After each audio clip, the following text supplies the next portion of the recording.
Hello friends, പുതിയൊരു വീഡിയോയിലേക്ക് സ്വാഗതം. അപ്പോൾ കഴിഞ്ഞൊരു വീഡിയോയ്ക്കകത്ത് നമ്മൾ എങ്ങനെയാണ് ബട്ടൺസ് യൂസ് ചെയ്യുന്നതെന്നുള്ളതും അതേപോലെ തന്നെ എങ്ങനെയാണ് ഒരു റോയിലും കോളത്തിലും നമ്മൾ അതിൻ്റെ അലൈൻമെൻറ്റ് കറക്റ്റ് ചെയ്യുന്നതെന്നുള്ളതും നമ്മൾ കഴിഞ്ഞൊരു വീഡിയോയ്ക്കകത്ത് സംസാരിച്ചിരുന്നു. ഇന്ന് നമുക്ക് കണ്ടെയ്നേഴ്സിനെ പറ്റിയിട്ട് സംസാരിക്കാം. അപ്പോൾ നമ്മളിതുവരെയും കണ്ടെയ്നറെ പറ്റിയിട്ട് ഡീപ്പായിട്ട് സംസാരിച്ചില്ല, വളരെ വേഗമായിട്ട് 2-3 വട്ടം പറഞ്ഞു പോയതേ ഉള്ളൂ. അപ്പോൾ നമുക്കിന്ന് കണ്ടെയ്നറിനെ പറ്റിയിട്ടാണ് ഈ ഒരു വീഡിയോയ്ക്കകത്ത് നമ്മൾ സംസാരിക്കാനായിട്ട് പോകുന്നത്. ഓക്കെ, അപ്പോൾ ആദ്യം തന്നെ നമുക്ക് ഈ കൊടുത്തിരിക്കുന്ന ഈ പ്രൊഫൈൽ ഇമേജിനെ ജസ്റ്റ് ഒന്ന് ചെറുതാക്കാൻ വേണ്ടിയിട്ട് ഇതിന് നമുക്ക് ഹൈറ്റ് എന്ന് പറഞ്ഞിട്ടൊരു പ്രോപ്പർട്ടി ഉണ്ട്. ഹൈറ്റ് വിഡ്ത്ത് ഒക്കെ നമുക്ക് സ്പെസിഫൈ ചെയ്യാം. ഓക്കെ, അപ്പോൾ ഇതിൻ്റെ ഹൈറ്റ് ജസ്റ്റ് ഒരു 20 ആക്കി കൊടുക്കുകയാണ്. ഓക്കെ, 20 ആക്കി കൊടുത്ത് അത് ജസ്റ്റ് ഒന്ന് റിലോഡ് ചെയ്യാനിട്ടു.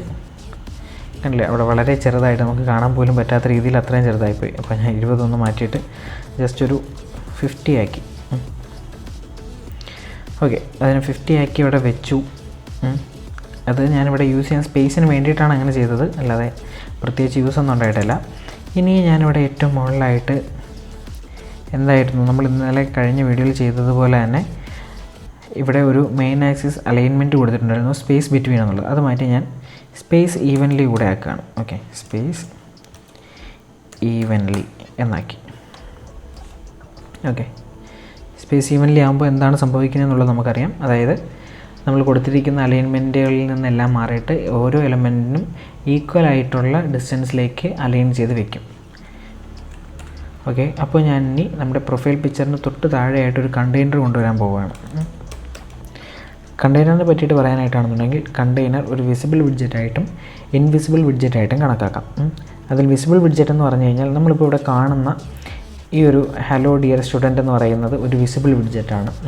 ഈ കൊടുത്തിരിക്കുന്ന ലോഗോ ഒരു വിസിബിൾ വിഡ്ജറ്റാണ്. ഈ ഒരു ആപ്പ് ബാർ ഒരു വിസിബിൾ വിഡ്ജറ്റാണ്. അതേസമയം നമുക്കിവിടെ ഒരു കോളം നമ്മൾ ഓൾറെഡി കോൾ ചെയ്തിട്ടുണ്ട്, പക്ഷേ നമുക്ക് ആ കോളം കാണാനായിട്ട് പറ്റത്തില്ല. ഓക്കെ, അപ്പോൾ അതൊരു ഇൻവിസിബിൾ വിഡ്ജറ്റാണ്. അതേപോലെ തന്നെ ഇവിടെ റോ കോൾ ചെയ്തിട്ടുണ്ട്, ആ റോയും നമുക്ക് കാണാനായിട്ട് പറ്റത്തില്ല. അപ്പോൾ അതും ഒരു ഇൻവിസിബിൾ വിഡ്ജറ്റാണ്. അതേപോലെ രണ്ടായിട്ടും ആക്ട് ചെയ്യാൻ പറ്റുന്ന ഒരു കാര്യമാണ് നമ്മുടെ കണ്ടെയ്നർ എന്ന് പറയുന്നത്. ഞാനിപ്പോൾ ഈ ഒരു കണ്ടെയ്നറിന് ഇവിടെ ജസ്റ്റ് ഒരു ഹൈറ്റ്, ഓക്കെ, കണ്ടെയ്നറിന് ഹൈറ്റ് എന്ന് പറഞ്ഞൊരു പ്രോപ്പർട്ടി ഉണ്ട്. ഹൈറ്റ് 100ഉം വിഡ്ത്ത് എന്ന് പറഞ്ഞൊരു പ്രോപ്പർട്ടിയും ഉണ്ട്. വിഡ്ത്ത് 100ഉം കൊടുത്തു. ഓക്കെ, ഞാൻ ജസ്റ്റ് അതൊന്ന് റൺ ചെയ്യാണ്. റൺ ചെയ്ത് കഴിയുമ്പോൾ നമുക്ക് എന്തെങ്കിലും മാറ്റം ഉണ്ടോ എന്ന് നോക്കാം. ഓക്കെ, റൺ ചെയ്ത് കഴിഞ്ഞു. പക്ഷേ റൺ ചെയ്ത് കഴിഞ്ഞിട്ടും അതിനകത്ത് നമുക്കവിടെ സ്പേസ് മാറിയെന്നല്ലാതെ അവിടെ അങ്ങനെ എന്തെങ്കിലും ഒരു ഐറ്റം ഉള്ളതായിട്ട് നമുക്ക് കാണാൻ പോലും പറ്റുന്നില്ല. അതേസമയം ഞാനവിടെ ഒരു കളർ കൊടുത്തു കഴിഞ്ഞാൽ ജസ്റ്റ് കളർ എന്ന് പറഞ്ഞ പ്രോപ്പർട്ടി വിളിച്ചു, ഒരു കളർ കൊടുത്തു. കളർ കൊടുത്തിട്ട് റൺ ചെയ്ത് കഴിഞ്ഞാൽ നമുക്ക് കാണാൻ പറ്റുന്നതെന്ന് പറഞ്ഞു കഴിഞ്ഞാൽ അത് ഇപ്പോൾ ഒരു വിസിബിൾ വിഡ്ജറ്റായിട്ട് മാറി. ഓക്കെ, അപ്പോൾ ഒരു കണ്ടെയ്നറിൻ്റെ പ്രത്യേകത എന്ന് പറഞ്ഞു കഴിഞ്ഞാൽ നമുക്ക് എന്ത് കാര്യം വേണമെന്നുണ്ടെങ്കിൽ നമുക്കൊരു കണ്ടെയ്നറിനകത്ത് എംബഡ് ചെയ്ത് വെക്കാൻ പറ്റും. കണ്ടെയ്നർ നമ്മൾ സാധാരണ പറയുന്ന പോലെ തന്നെ ഏതൊരു കാര്യത്തിനെയും ഹോൾഡ് ചെയ്യാനായിട്ട് നമുക്കൊരു കണ്ടെയ്നർ യൂസ് ചെയ്യാം. ഇനി വേണമെന്നുണ്ടെങ്കിൽ ഈ ഒരു കണ്ടെയ്നറിൻ്റെ ചൈൽഡായിട്ട് നമുക്ക് ഈ കൊടുത്തിരിക്കുന്ന ഈ ഒരു ഇമേജിനെ എടുത്തുകൊണ്ട് വെക്കാം. ജസ്റ്റ് അപ്പം നമ്മുടെ കണ്ടെയ്നറിനും ചൈൽഡ് എന്ന് പറഞ്ഞിട്ടൊരു പ്രോപ്പർട്ടി ഉണ്ട്. ചൈൽഡിൽ ഞാൻ നേരത്തെ എടുത്ത ഇമേജിനെ കൊണ്ടുവന്ന് പേസ്റ്റ് ചെയ്യുകയാണ്. പേസ്റ്റ് ചെയ്ത് ജസ്റ്റ് ഒന്ന് റൺ ചെയ്ത് നോക്കി. കണ്ടില്ലേ, നമുക്ക് ആ ഒരു സൈസിലേക്ക് നമ്മുടെ കണ്ടെയ്നറിനകത്തേക്ക് ആ ഒരു ഇമേജ് വന്നു. ഇനി ഞാൻ ചെയ്യാൻ പോകുന്നതെന്ന് പറഞ്ഞു കഴിഞ്ഞാൽ എനിക്ക് ഈ ഒരു സൈസ്, ഞാനിപ്പോൾ ഈ കൊടുത്തിരിക്കുന്ന സൈസില്ലേ, അത് ജസ്റ്റ് കുറച്ചുകൂടെ ഒന്ന് വലുതാക്കി കൊടുക്കുകയാണ്. ഒരു 150 സ്ക്വയർ ഷേപ്പിൽ തന്നെ 150 ആക്കി കൊടുത്തിരിക്കുകയാണ്. നമ്മൾ സൈസ് കൊടുത്തപ്പോൾ തന്നെ ഇതിനകത്തുള്ള ഇമേജും വലുതായതായിട്ട് നമുക്ക് കാണാനായിട്ട് സാധിക്കും. കാരണം എന്ന് പറഞ്ഞു കഴിഞ്ഞാൽ ഒരു കണ്ടെയ്നറിനകത്ത് മാക്സിമം ഒക്കുപ്പൈ ചെയ്യാൻ പറ്റുന്ന സ്പേസിലേക്ക് ഈ ഒരു ഇമേജ് ഗ്രോ ചെയ്തതാണ് അതിന് കാരണം. ഓക്കെ, അപ്പോൾ ഇതിൽ നിന്ന് മനസ്സിലാക്കേണ്ട കാര്യം എന്ന് പറഞ്ഞു കഴിഞ്ഞാൽ ഒരു കണ്ടെയ്നറിനകത്തേക്ക് നമുക്കൊരു എലമെൻറ്റ് വെച്ച് കഴിഞ്ഞാൽ ആ ഒക്കുപ്പൈ ചെയ്യാൻ പറ്റുന്ന മാക്സിമം സ്പേസിലേക്ക് ഒക്കുപ്പൈ ചെയ്യാനായിട്ട് അതിലിരിക്കുന്ന എലമെൻറ്റ്സിന് പറ്റും. അതേപോലെ തന്നെ കണ്ടെയ്നറിന് എന്ത് കാര്യത്തിന് വേണമെന്നുണ്ടെങ്കിൽ അതിനകത്ത് ഹോൾഡ് ചെയ്യാനായിട്ടും പറ്റും. വേണമെന്നുണ്ടെങ്കിൽ നമുക്കൊരു റോ കൊടുത്ത് ഒരു കണ്ടെയ്നറിനകത്ത് വെക്കാനായിട്ട് സാധിക്കും. പക്ഷേ ചില എലമെൻറ്റ്സ് വെക്കുന്നതിന് നമുക്ക് ലിമിറ്റേഷൻസ് ഉണ്ട് എന്നുള്ളതേ ഉള്ളൂ. അത് ഏതൊക്കെയാണെന്നുള്ളത് വരുന്ന ദിവസങ്ങളിൽ സംസാരിക്കാം. ഇനി ഇതേപോലെ തന്നെ നമുക്ക് കണ്ടെയ്നറിന് ഒരുപാട് ഡെക്കറേഷൻ പ്രോപ്പർട്ടീസ് ഉണ്ട്. ഓക്കെ, അതിന് വേണ്ടിയിട്ട് ജസ്റ്റ് ഡെക്കറേഷൻ എന്ന് ടൈപ്പ് ചെയ്ത് കൊടുത്തു കഴിഞ്ഞാൽ നമുക്കിവിടെ കാണാൻ പറ്റും. അതിനകത്ത് ബോക്സ് ഡെക്കറേഷൻ എന്ന് പറഞ്ഞിട്ടുള്ള ഒരു വിഡ്ജറ്റ് നമുക്ക് യൂസ് ചെയ്യാം. ഓക്കെ, അപ്പോൾ നമ്മളിവിടെ ബോക്സ് ഡെക്കറേഷൻ കൊടുത്തു കഴിഞ്ഞു. ഇനി എനിക്ക് വേണമെന്നുണ്ടെങ്കിൽ ഇതിനകത്ത് എന്തൊക്കെ തന്നിട്ടുണ്ട്, colour, shape, image, border radius, box shadow, gradient, ഒരുപാട് കാര്യങ്ങൾ തന്നിട്ടുണ്ട്. അപ്പോൾ എനിക്ക് ഷേപ്പ് വേണമെന്നുണ്ടെങ്കിൽ കൊടുക്കാം. ഞാനിവിടെ ഷേപ്പ് കൊടുക്കുകയാണ്. ഷേപ്പ് കൊടുക്കാൻ വേണ്ടിയിട്ട് ഇതിൻ്റെ മണ്ടയിൽ ജസ്റ്റ് ഒന്ന് ഹോവർ ചെയ്ത് കഴിഞ്ഞാൽ നമുക്ക് കാണാൻ പറ്റും.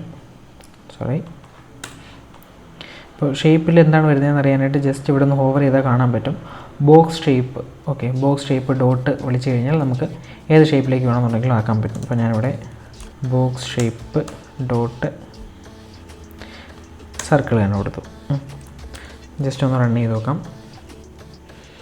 ഓക്കെ, ഇപ്പോൾ ഇവിടെ ഈ എറർ വന്നതിൻ്റെ കാരണം എന്ന് പറഞ്ഞു കഴിഞ്ഞാൽ നമ്മൾ ഓൾറെഡി ഒരു ഡെക്കറേഷൻ ഇവിടെ കോൾ ചെയ്തിട്ടുണ്ട്. അത് മാത്രമല്ല നമ്മൾ കണ്ടെയ്നറിന് ഡയറക്റ്റായിട്ടും കളർ എന്ന് പറഞ്ഞൊരു പ്രോപ്പർട്ടി കൊടുത്തിട്ടുണ്ട്.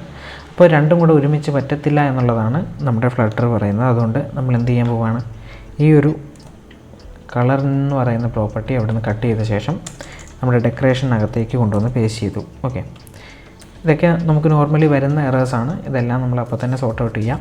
ഇപ്പോൾ നോക്കിയേ, നമ്മൾ കൊടുത്തിരുന്ന ആ ഒരു കണ്ടെയ്നർ ഒരു സർക്കുലർ ഷേപ്പിലേക്ക് മാറി ഈ ഒരു രൂപത്തിൽ വന്നിട്ടുണ്ട്. അതിനകത്തേക്ക് ആ ഇമേജും വന്നിട്ട് ഇപ്പോൾ ഞാൻ ഈ ഇമേജ് ഇവിടെ നിന്ന് കട്ട് ചെയ്ത് കഴിഞ്ഞാൽ നമുക്ക് ആ ഒരു ജസ്റ്റ് ഞാൻ ഇത്രയും പോർഷൻ ഒന്ന് കമൻറ്റ് ചെയ്യുകയാണ്. ഓക്കെ, എന്നിട്ടിപ്പോൾ നമ്മൾ റൺ ചെയ്ത് കഴിഞ്ഞാൽ നമുക്ക് കാണാൻ പറ്റുന്നത് ഒരു സർക്കിളായിട്ട് ആ ഒരു കണ്ടെയ്നർ മാറി എന്നുള്ളതാണ്.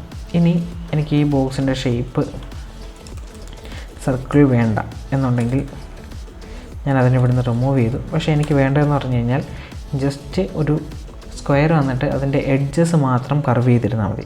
ഓക്കെ, അപ്പോൾ നമുക്ക് അങ്ങനെ ചെയ്യാനായിട്ട് ബോർഡർ റേഡിയസ് എന്ന് കൊടുക്കാം. ശേഷം ഇവിടെ ഒന്ന് ഹോവർ ചെയ്ത് കഴിഞ്ഞാൽ നമുക്കത് കാണാൻ പറ്റും. ബോർഡർ റേഡിയസ് ഡോട്ട് ഞാൻ സർക്കുലർ കൊടുത്തു. റേഡിയസിൻ്റെ വാല്യൂ നമുക്ക് സ്പെസിഫൈ ചെയ്യാൻ പറ്റും. ഞാനൊരു 12 കൊടുത്തു. എന്താണ് സംഭവിക്കുന്നത് നോക്കാം. കണ്ടില്ലേ, ഒരു സർക്കിളാണ് നേരത്തെ ഉണ്ടായിരുന്നത്. അത് മാറിയിട്ട് ഇപ്പോൾ നമ്മൾ കൊടുത്ത പ്രോപ്പർട്ടി അനുസരിച്ച് സ്ക്വയറിൻ്റെ എഡ്ജസ് മാത്രം സർക്കുലറായിട്ട് മാറുകയാണ് ഇപ്പോൾ സംഭവിച്ചത്. നമുക്കത് എത്ര വേണമെന്നുണ്ടെങ്കിലും എക്സ്റ്റെൻഡ് ചെയ്ത് സർക്കിളാക്കി എടുക്കാം. നമുക്ക് വേണ്ട ഒരു എക്സ്റ്റെൻഡ് വരെ കൊണ്ടുവന്ന് നിർത്തുകയും ചെയ്യാം. ഞാനൊരു 25 കൊടുക്കുകയാണെന്നുണ്ടെങ്കിൽ എഡ്ജസ് നല്ലതുപോലെ കർവ് ചെയ്ത് വരും. ഓക്കെ, അപ്പോൾ നമ്മൾ ഓരോ എലമെൻറ്റ്സ് ഒക്കെ ഡിസൈൻ ചെയ്യുന്ന സമയത്ത് നമുക്ക് ഈ ഒരു രീതിയിൽ നമുക്കത് ചെയ്യാനായിട്ട് സാധിക്കും. അപ്പോൾ ഇന്ന് ഇത്ര കാര്യങ്ങളെ പറയുന്നുള്ളൂ ഈ ഒരു വീഡിയോയ്ക്കകത്ത്. ഇനി നമുക്ക് അടുത്തൊരു വീഡിയോയ്ക്കകത്ത് സ്റ്റേറ്റ്ഫുൾ വിഡ്ജറ്റിനെ പറ്റിയിട്ട് സംസാരിക്കേണ്ടതായിട്ടുണ്ട്. അതേപോലെ തന്നെ എങ്ങനെയാണ് നമ്മളൊരു UI ബേസ് ചെയ്തിട്ട് നമ്മൾ അതിന് വേണ്ടിയിട്ടുള്ള ആപ്പ് ഡിസൈൻ ചെയ്യുന്നതെന്നുള്ളതും നമുക്ക് അടുത്തൊരു വീഡിയോയിൽ സംസാരിക്കാം. Okay, by.